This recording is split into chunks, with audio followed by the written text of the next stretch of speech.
the next one for hundreds and hundreds of pages, which is a difficult operation. And I've done this with many texts over many centuries. And I think that there is a constant awareness of the kind of difficulty you're talking about among these proponents of human reason. I think you're still completely within the bounds of reason. Eliot said, T.S. Eliot, as my quotation at the beginning, humankind cannot bear very much reality. And that's certainly true. But scientists and people trained to think have to try to bear as much as possible. That's the whole point of Nietzsche's entire philosophy, is the importance of some people at least being willing to face what is actually real and try to deal with it and teach the rest of us about it. So I think that you're still very much within the realm of reason in practically everything you said. Who doesn't understand that our answers are partial? That we aren't sure always of what's going on. Who's to know whether nuclear weapons will be used, exchanged between Pakistan and India tomorrow? Who's to know? These are terrible things. What can stop them? We have to trust that human reason finally will decide that these are too irrational to occur. But that's no guarantee. It's a dangerous world.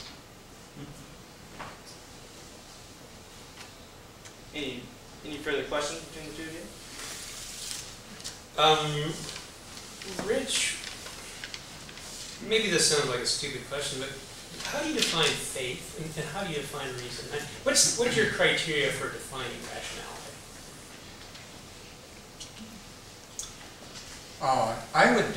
This came up during your talk, and I thought then I was going to ask you a question about this. You said at the beginning, you were talking about rationality, and it was very interesting. And you said there's no agreed on definition of reason. And I jotted down here, but see the works of Plato, Spinoza, Kant, Hegel, etc. In other words, it is in working with the texts of reason that one begins to see and learn what reason is. There is not, I wouldn't think, a really satisfactory dictionary definition of reason, although we might have to begin with such a thing. It is actually learning to use it and using it and living with it and living it, that this great human faculty, the best thing we have, that we learn about reason. So how can we answer the question?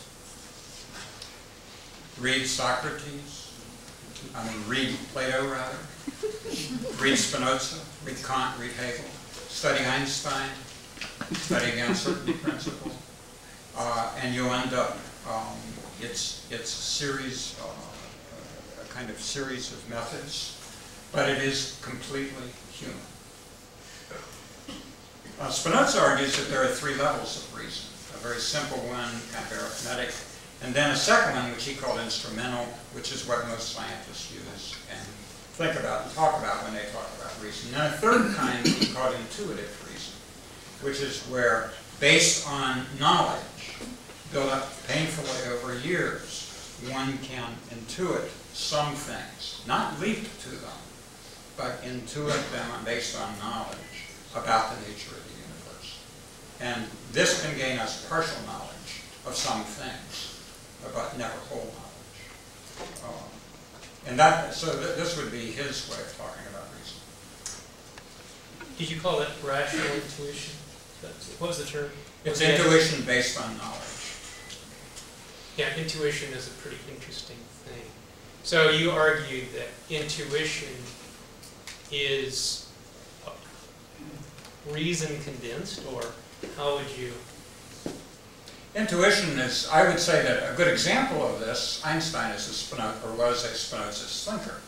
When he said that God does not play with dice, he was talking about Spinoza's God, the natural universe. And I would say that when he developed the theory of relativity, about which I know actually nothing, in any dependable sense. I'm just an English professor after all. That was the operation of this third mode of reason, or intuitive reason.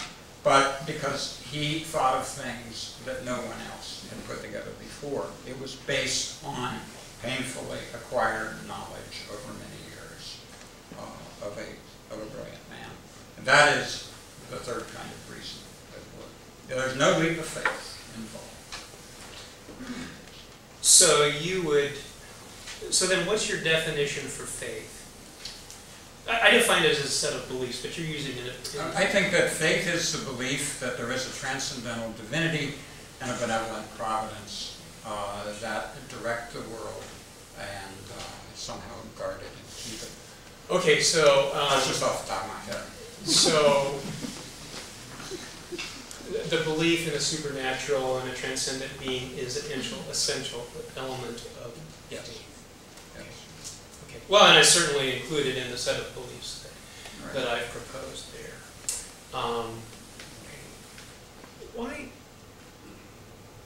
Why the primacy of reason? What special epistemic privilege does reason have over other ways of knowing? And well, I guess this comes back to the definition of reason, which it's still pretty unclear to me, Rich. I'm sorry. But are you including in reason empiricism? So I'm not talking about reason. I'm not talking about pure rationalism. So you'd have to. There is the Anglo-American empirical tradition, and that's one kind of way of thinking. There's the kind of German tradition, which is a kind of rational, idealism essentially. It's usually called. Kant and Hegel were very founders of all modern philosophy. And then there's the French rationalism that derives from Descartes, and there are other traditions too. These are all kind of examples of approaches to reason, uses of reason, but they're very different from each other. They may inform each other, but they're at the same time different from each other. So again, I ask the question, what gives reason this epistemic privilege that it is the ultimate, the final authority on knowledge? It is not the ultimate or final, it is the best we have, and the best we ever will.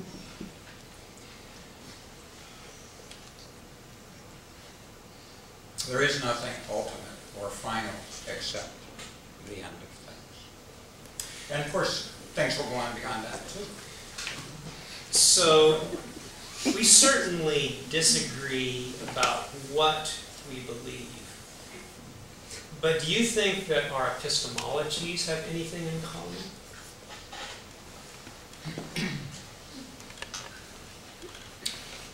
Well, they obviously diverge on the question of faith and reason. And they diverge on the question of where morality comes from. And I think these things are socially constructed. The human personality, I believe, is socially constructed and so forth. It's a very complex kind of historical phenomenon. So we disagree on all of these points, I would think.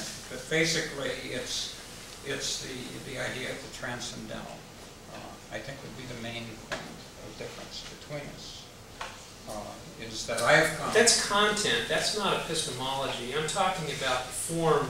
I'm talking about what we would agree, if anything, on what's a valid approach to knowledge.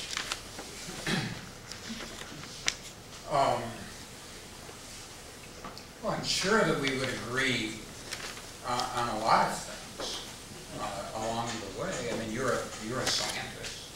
And we're both Buckeyes. We're both We'd have some disagreements. But no, that's true. That's true.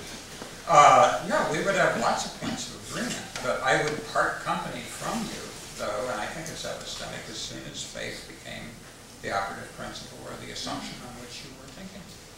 I think we're working sort of at cross purposes, and we're defining faith in different ways. You're defining faith as an approach to knowledge. I'm defining faith as a state of knowledge, an epistemic state as opposed to an epistemic process. I think that, if I can, I don't mean to make fun, but I was thinking about this earlier, about this idea of a coherent, internally coherent system and so forth in the statement of the problem. I could probably, given time and enough wakefulness and wit, I could probably construct an internally coherent system to prove that green pigs with wings control the universe for malevolent purposes. And that would be very logical, but it wouldn't have a thing to do with existent reality. That's right, you're basically talking about mathematics. I wouldn't do that. Well, no, you're absolutely right there. In fact, I said that I believe that I could argue that the Christian faith, the road to Christian faith, is consistent and internally coherent. But I didn't prove. I wasn't proving tonight that the beliefs of Christianity are true. The reason does not compel us to believe in it. So I agree with you there. But, and in fact, that's in a sense where, well, two things come in. And the first is empirical justifiability. So, green pigs in the universe and malevolent purposes. I mean, we want to have some sort of empirical validation for that. Any rational argument, I think, we would agree needs some sort of empirical justification. Right. And I presented some reasons why at least some of us believe that there's empirical justification for certain beliefs in Christian faith. So, well, I don't think, I would disagree with you about there being convincing evidence for convincing, the literal, well,